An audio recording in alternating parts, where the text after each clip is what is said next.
Welcome back. You're watching The Nation with me, Jason Wee. Today is World Radio Day, a day commemorating the voice that keeps you company in traffic, gets you through the midnight shift, and rides shotgun on those long drives home alone.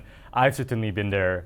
For most of us, radio is just a small part of the day. We tune in, we listen, but for some people, it's their whole world. Our guest today, Double D, has been doing radio for 25 years, a radio presenter from Traxx FM under RTM. Double D has been the voice behind the microphone for a quarter of a century, connecting with listeners across the country. Today we flip the script. You've heard him on air for years. We're going to hear what it's actually like to be that voice. Welcome, Double D. Thank you very much, Jason. Thank you for having me. Thank you, Pradama TV, for having me here on World Radio Day. It is so good to speak to you. Now, I want to start us off with taking us all the way back. Take us to the back to the beginning. How did you get into radio? Okay, it was my long-term dream after. I graduated as an engineer. Never in the wildest dream I wanted to be an engineer. I was in love with music. I also club DJ. I went down the path during my college days. And eventually when I graduated, I thought, let's be in touch with the entertainment scene. So I applied for jobs at recording companies, huge event companies, people that involved directly to music. And then one day my late dad was driving, was an ardent fan of Radio 4 back then, said, hey, this station is looking for some DJs, why don't you give it a shot and send in a demo tape. And yeah, so I did all of the above, and the rest is history. So I was very happy to be accepted as a radio announcer with a full-fledged honors degree in engineering. To date, I've never used it a day in my life. I'm sure many engineers can relate to you that they don't use their degree. But I want to take us back to your first time on air, your first show. Bro. Do you remember what that show was? Absolutely. And what happened? Yeah. I will never forget my first time I went on air. This was circa 2001. On the 1st of April 2001 on Hari RTM. It was my first day, first flight solo as an announcer. And I had to walk into the studio, and just before my show at 11, if I'm not mistaken, 11:05 till noon, my show was at noon, was a segment called Sports Talk on 4. And it was a show of different sports panelists. And these guys are legends, radio legends. The late Vincent Fernandez, Ronnie Atkinson, we got Chris Saya, we had Uncle Jesse Van Riesen, Radha Krishnan. They were there. Ronnie Atkinson. And there's this 22-year-old boy with his CD bag. Yes, mind you, he had to play CDs. I'm waiting, like, okay, are we done with the show? Can you leave now? I need to prep. No, they did not. They spoke till the very last second and said, Majulah Sukan untuk negara, and the news starts. And guess what? Back then, we had to read the news. So there I was, holding the news bulletin in my hand, and all this, I don't want to call them uncles, but my seniors happily decided to exit, and this young 22-year-old with a trembling hand, that was my first show ever, and I'll never forget the day that happened. And these guys were sitting outside, not lending any helping hand whatsoever. So after all that first experience, you were hooked? Yes. Well, the whole excitement, the 3 months prior to that, where you had to shadow and double bank and be an apprentice to a senior, that was really fun. The fact that, hey, someone out there is actually listening to you and you get to touch all these buttons, yeah, that was really fun. And when the moment came for you to fly solo, it was scary, bro. It was scary. So tell us about, radio, you were an engineer, you got into it, and you had a great first show. What made you stick along for 25 years? I mean, you entered, I'm just doing some math, it's around 2000, right? It was a very, I'm assuming a very unstable time. It was Y2K. A lot of these .com businesses were booming. What made you stick with radio? Was there a love? Where do you find that source of sustainability for yourself? Well, if you want to say Y2K, there's one thing that was absolutely not present then, and everyone was hooked onto the radio. We didn't have social media. We didn't have smart devices. We didn't have none of the above. And to be honest, yes, you could consider yourself as a celebrity, as an icon, like, oh my goodness, a voice, because radio was everything. And then fast forward now, and what made me stay, what made me do what I'm still doing to date, is no 2 days have been the same. And I very much love music, and this is my platform, my gateway to meet talents, artists, local and from abroad, international. And back then, they always look for the radio station for interviews. And I have met I met Brian McKnight, whole Lincoln Park with Chester Bennington, yes. Just to name a few, Westlife and all that back then. And like I said, it's not a routine. I cannot see myself doing a desk-bounded job. coming to the radio studio. Today, I want to play you 20 different songs. And you'll never hear that 20 different songs in that same order for the next week or so. And I probably never know when I'm going to arrange the song such again. So, yeah, I mean, everyone used to tune in the radio for sports to know what the match results were because we simply didn't have access to that. Yes. Obviously, it's a changing time. Talk to me, how does your day-to-day differ, especially from, say, 25 years ago to now? From the first day to the most recent, how has things changed in the studio for you? Okay, back then, before I stepped in the studio, the music, we had to submit our playlist handwritten based on the CDs that we have. We had to name artists, recording label, submit to the bosses. They approve, oh, this song you should not play, this song should not play. And then when that list comes back, only then you know these are the songs that you're going to play for the show. In terms of material content to speak on air, we had a scrapbook.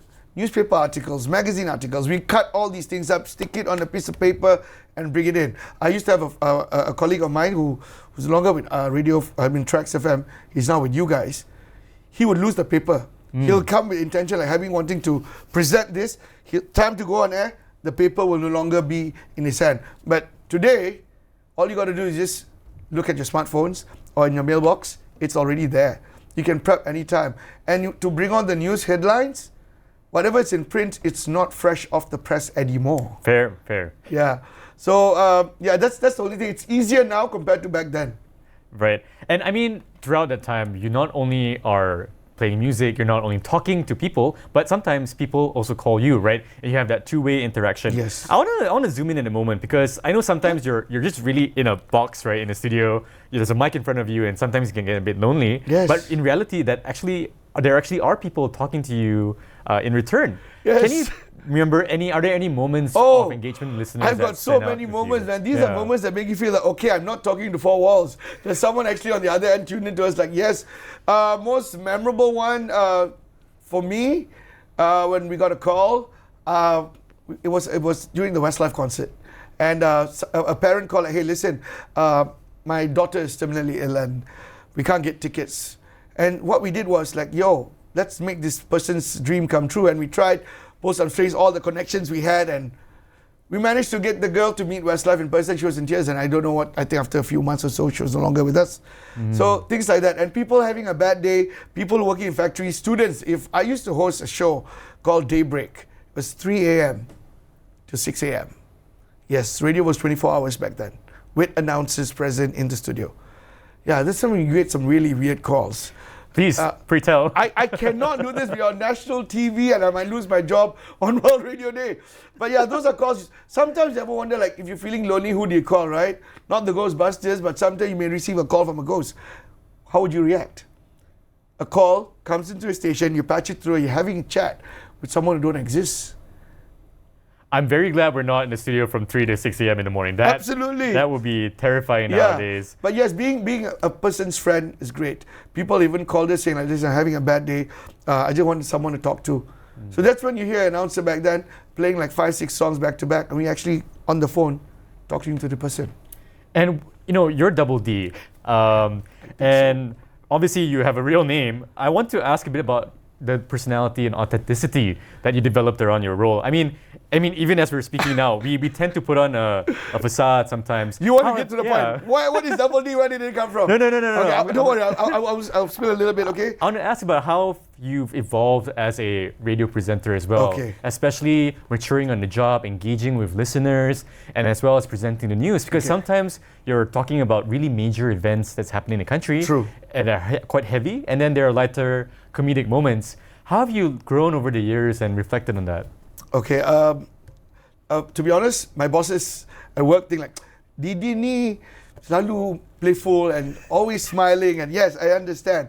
And in fact, you can have a very important person in the studio, in the Conti, and I would automatically change the whole situation, lighthearted, everything's okay. But the end product is the take home. Your audience need to understand if it was too heavy for me.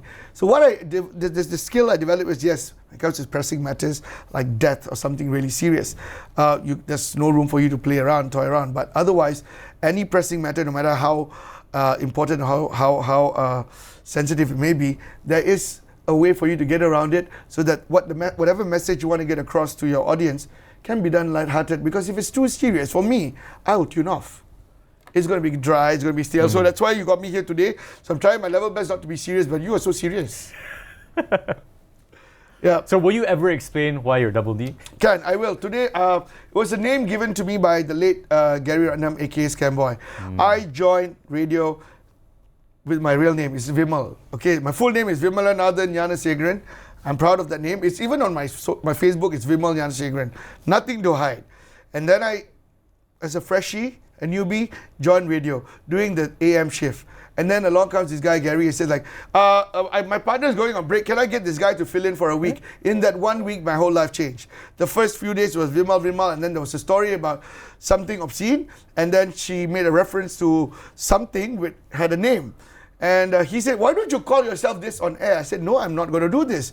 I'm new, and I'm going to embarrass myself. Eventually, the tables turned. He got the audience to be on his side and make me pick the best name. And I picked that name. I didn't like it at first. I never did. But the winner, I had to pick the winner to give them 1 whole year free Astro subscription and whatnot. And that happened. And in the end, I'm stuck with it today, 25 years. So that's a long story. I'm not really satisfied with the answer for the origin story. But it's okay, we can leave it at there. We're going to go for a really quick break. And when we come back, I want to talk a bit more about, it is World Radio Day, so we do need to speak about that a bit. And how has radio evolved, in your opinion, from the yesteryears to today? We're going to take a quick break, and when we come back, we'll speak about that. Catch you soon.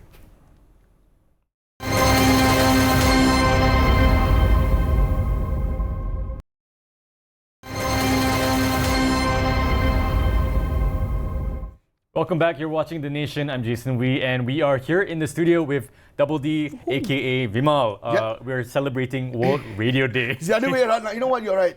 It's become a household name. My late parents, suddenly they don't refer to me by my real name. Yeah, that Double D is sitting on there. I say, hey, you gave birth to me, call me by my real name. But yeah, thank you. So it is World Radio. I want to get serious for a moment, and I'm sure we're going to get a lot of stories out of you.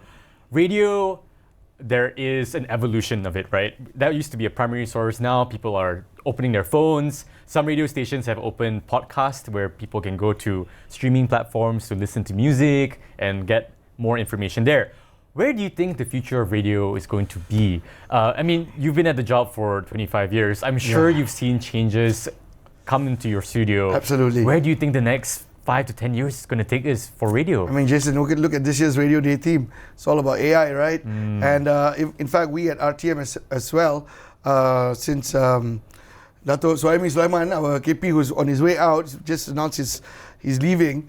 He decided to embrace and listen, we all need to go through this AI thing. Of course, me coming from the old school, I was threatened. And eventually asking if radio is still relevant in this day and age, is it still going to be around? I would say radio is going to be here to stay. But in terms of listenership, the reach, and is it going to be as big as it was? That's a huge question mark. And it all depends on preference. If I still choose to stick to the old school way, and I will still listen to a radio in the car, stuck in traffic, to just hear someone chatter, rather than picking a podcast or, in fact, listening to my playlist in the car. But radio of the future, yes, AI is here to stay, and we can't run away from the fact. People who do not accept it, do not know how to embrace it, my dear friends, you are going to be left behind. So we jumped on the bandwagon. But having said that, Jason, not everything should be AI. It's buying okay, I pay the free version, and then the subscribe version, you get better tools to be used. So the thing is, sometimes it's not real. Yeah. If I listen to a radio, I want to know it's a real person there. But AI is so powerful that we can't differentiate between a real person. I mean, sometimes I open radio, especially moving away from my playlist, because I want to feel connected to the world, right? There's a certain temporalness of being in the moment. But are younger people interested in this, you think? Especially younger people interested in becoming radio presenters and hosts like yourself. Okay. Is there a career path for them, you think? Okay, when I joined radio, it was like the cool factor.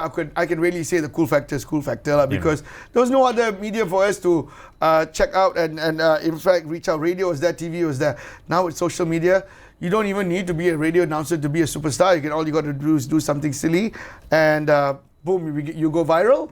and you're a bigger star than the radio announcer. But if the youngsters are planning on pursuing this career path, you want to be a radio announcer, ask yourself this one question: what do you think your purpose is as a radio announcer? Like all those questions you asked me earlier, Jason, being a friend, being a companion, being able to talk to someone.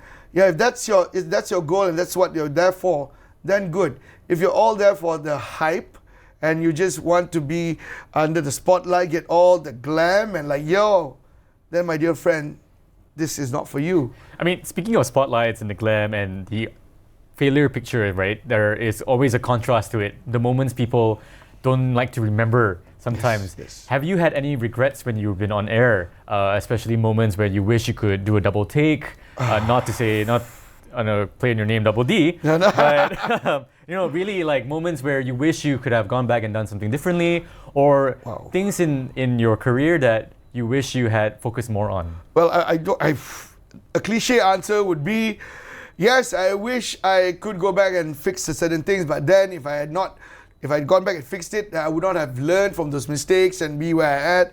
That's a cliche answer. But to be honest, Jason, those things just happened. I'm not going to take it as a learning curve. It was something which is going to be etched in my memory, good, bad, or ugly. It'll be forever remembered.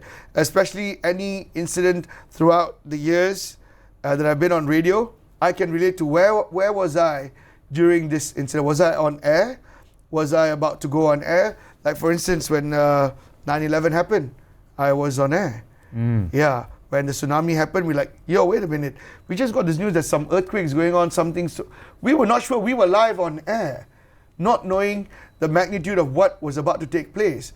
And how do you counter that? So these things, like, I wish I knew, equipped myself with knowledge about earthquakes and tsunamis. So like, yo, I thought it was just a regular earthquake. Malaysia earthquake? God, there was such thing. But, things like this.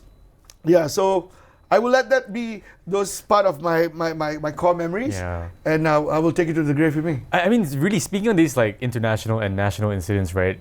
Radio presenters, your voice really shapes our memory of it as well, right? For a lot of people who were in that moment, how do you get the news? They will think about your tone, how you said it, absolutely, what you said. Yes. Is there any moment in Malaysian history, our national moments, that is particularly etched in your memory? Is it a football match? Is it a moment where someone has passed away, where perhaps political events have happened? Yes. Is there one moment that really you will walk away with remembering? When I think I don't know which election it was, when it was chaotic and all the I wouldn't say the protests that were happening. The whole RTM compound was, I'm sure Bernama too. We had armies, brothers in uniform, army personnel, M16s checking the cars, and we were not allowed to go out. In fact, I was there in RTM for like 2 days. We were not allowed to go out based on our safety. But there we are, just doing our job. And I don't know during which election period it was, and I don't know what was going on, but I remember this. And I was in fear. And my bosses said, listen up guys, I don't think any of you guys are going home. We have got hostels within the compound and we have to stay there. And I have to call my mom and say, listen, I'm not coming home. We don't know what to expect. And then you see all these Black Maria, all these armored trucks showing up saying, yo, what's going on? So when things like this happen, I was terrified. And but the show must still go on. And these are stories that sometimes we'll never hear unless we have a sit down like this. And when the day comes when I'm no longer on air, maybe I can pen it down and then let it all share those experiences. And on that point, with the remaining length of your career, and this, I'm sorry to make you a bit existential, but I guess the general question I have is, what is a legacy you want to leave behind? I mean, Double D is a legacy already, but if you could spend the remaining time left to etch it even more clearly, what would you like to spend your remaining years in your career making sure that your legacy says? I want people to remember, if that day ever arrives, okay, I think it will, all good things must come to an end. And when that day comes, I would want people to talk about it. Okay, this guy is as real as he's going to get. What I hear him on air, what I hear him off air, in person, there's no air about him, he's humble and ever willing to part knowledge. I am not selfish. I was taught by my predecessors you can't take all this to the grave. How about you just part all this that you have to someone, and that one day that someone will talk to you and ever be so grateful, like, I'm glad he did that, and that's what I want. There's no point of being selfish, and like I'm going to gatekeep on information. I don't see that. And as an announcer, in fact, even if you don't like a certain area of, could it be sports or politics, but you are in a position where you like it or not, know a little bit. Maybe not deep, but on the surface, so that you know what's going on. And I would advise kids, whoever is tuning in, don't be ignorant lah. Like it or don't like it, just be in the know. Just because it doesn't fancy you, you just want to know, don't. And on a last note, right, with the remaining time we have, I want to know from you, for young people who are dreaming about a career in radio, maybe it's not radio, maybe it's doing their own podcast, but I think there is a significance of having a voice, narrating and describing the world around us. For these young people who are aspiring, perhaps it is your generation of successes as well in Traxx FM, right? I'm sure you do have a few. What is your top two to three advice for them when it comes to making sure that they meet their aspirations? Okay, simple. Let's put age aside. Whatever the seniors like to part with you, I mean, the newbies, the younger generation, is not. There's no ego, there's no pride. It may come out wrong, but we want you to do the best. And the young ones, please forget the fact that, oh, we are old and you're young, we know better, we know you don't know what you're talking about, because the new ones will never be able to know what the past is. If I can still relate to what you do, I can still pick up the same tech and do chat GPT and do whatever. You can't go and work a typewriter now, can you? So if I want to part knowledge with you, it's for your own benefit. And even the seniors, it's for your benefit. You get to gloat like, hey, listen, look at my cards. I not only know how to use a tablet, but I can know how to change the ribbon in a typewriter. Can a 21-year-old now do that? I doubt it. So my aspiration, and if I would like to part, people like to remember me, I'm just going to be the same old me. If you ever need to reach out to me, any questions, I'm ever willing to help.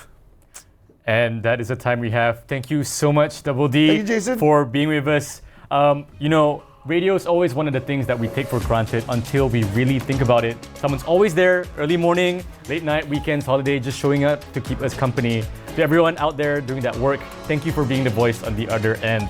Happy World Radio Day. Don't forget to tune in to Bernama Radio at 93.9 FM and also Traxx FM. Thank you. I'm Jason Wee. Thanks for staying on The Nation. Follow us for more in-depth conversations on issues that matter. Kongsi Bachai. Kongsi Bachai.